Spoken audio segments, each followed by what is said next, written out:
Hello, everyone, and welcome to the weekly energy update for the week of July 5th, 2026.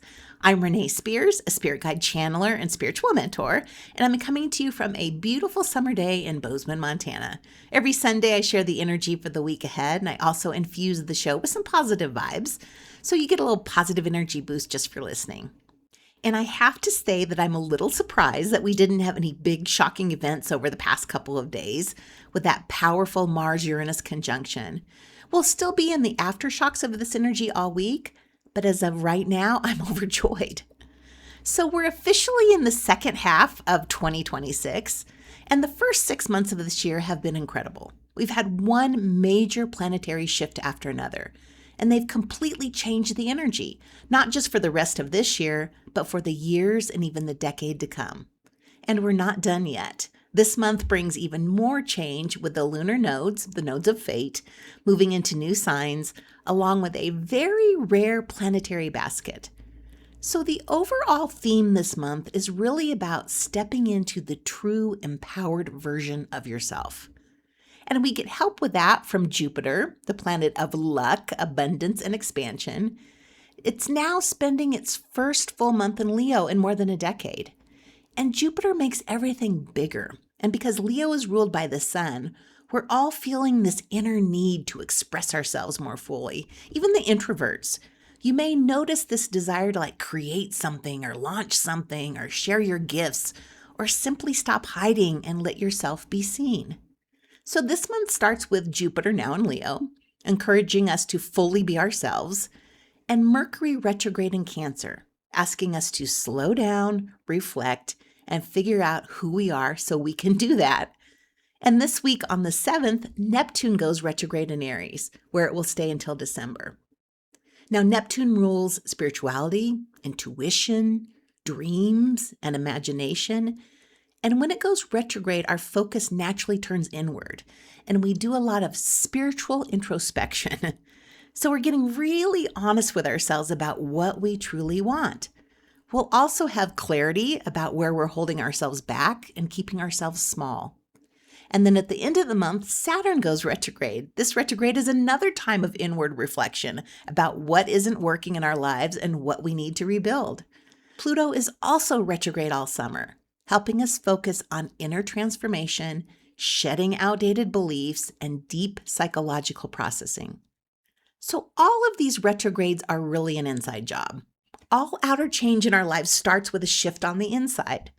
So this time of self-reflection is necessary to get clear about what we want, who we are becoming, and where we're headed next. So June had this light, lovely, playful energy. July is not that. It's asking us to slow down, go within, do the inner work that creates lasting change. But we're totally supported doing this with one of the coolest things to happen in years. Over the past year and a half, the 5 outermost planets have all gone through an almost simultaneous shift, moving into new signs within a relatively short span of time, which is pretty crazy since they all move at these very different speeds. So this mass realignment began with Pluto entering Aquarius in late 2024 for the first time since the 1700s. And since 2026 began, Saturn and Neptune have moved into Aries, Uranus entered Gemini, and most recently Jupiter entered Leo. So from the 19th to the 21st, these 5 planets will form this very complex geometric alignment called a basket. It's called a Barbault Basket after the astrologer Andre Barbault, who predicted this to be a massive catalyst for collective change. The basket is supporting us during this change. And this happens just days before the nodes of fate change signs. So the North Node moves into Aquarius, waking us up to the realization that we're part of the bigger collective, that we're all in this together. And the South Node moves into Leo, asking us to take an honest look at our ego and where we're being self-centered and arrogant and just thinking about ourselves. Like we know things need to change out there in the world, whether that's government, business, or just systems, but real change always starts within us. All of these retrogrades are here to help us reflect on where we're holding ourselves back, where we're playing small, and where we're not fully living in alignment. We're undergoing some pretty intense internal shifts. but we're fully supported by the basket and the nodes of fate changing signs. When we change, what happens around us begins to shift too. It always starts on the inside first. It's an inside job. Is all this internal shifting comfortable? No, it's very uncomfortable, but it's necessary. Now, another thing supporting us is Venus moving into Virgo on Thursday the 9th. And for the next month, the vibe really shifts into acts of service. If you know the 5 love languages, which are words of affirmation, receiving gifts, quality time, physical touch, and acts of service, this is very much acts of service energy. So people are going to show love in really practical ways, like doing helpful things, giving you support, taking care of details. Not big dramatic gestures, but more like, I've got you. Let me help you with that kind of energy. Maybe it's by making dinner or running an errand, just little things that make life a little easier. And it's not just about doing this for other people. It's about doing it for yourself too. So this is a great time to look at your daily habits and your routines and ask, are these supporting me? Are you taking care of yourself? Loving yourself means taking care of yourself. Are you taking breaks when you need them? Are you stretching when your body needs it? Are you getting enough sleep? And this energy even spills into money. Are you being intentional and smart with your finances? Taking care of yourself means taking care of all of you, physically, emotionally, spiritually, and financially. So the numerology this month gives us another way to understand what's happening. July is an 8 universal month in numerology, helping us to prepare for whatever comes next. The number 8 carries the energy of confidence and abundance and owning your power. So this month is a turning point where you're making clearer decisions and really starting to see your own value. And you might notice yourself thinking more about money or your career or what you want to do with your life.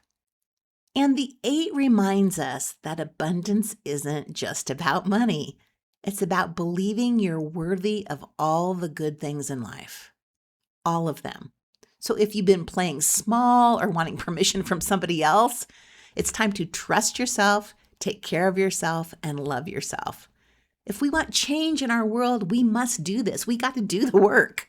And we've heard it all before. We have to be the change. And one more thing before we go. Tuesday, July 7th is a double 7 day. It's 7-7. The number 7 is all about spiritual insight and intuition and a bigger picture understanding of life. So on 7-7, that energy is doubled. It's a very spiritual day. It's a great day for meditation, journaling, time in nature, anything that helps you connect with your intuition. And it's also the first day of spiritual summer school. So this is your last chance to sign up for a full month of classes. On Tuesday, 7-7, I'll be teaching the first class of summer school on your life path numerology. So we'll be focusing on what our numerology says about our life purpose. It's a perfect thing for that day. So I've opened up 5 more spots in summer school. So if you're interested, this is the time to sign up. There are 12 classes with amazing instructors, all for only $150. There's a link in the show notes to register and also on my website, Abundology.com.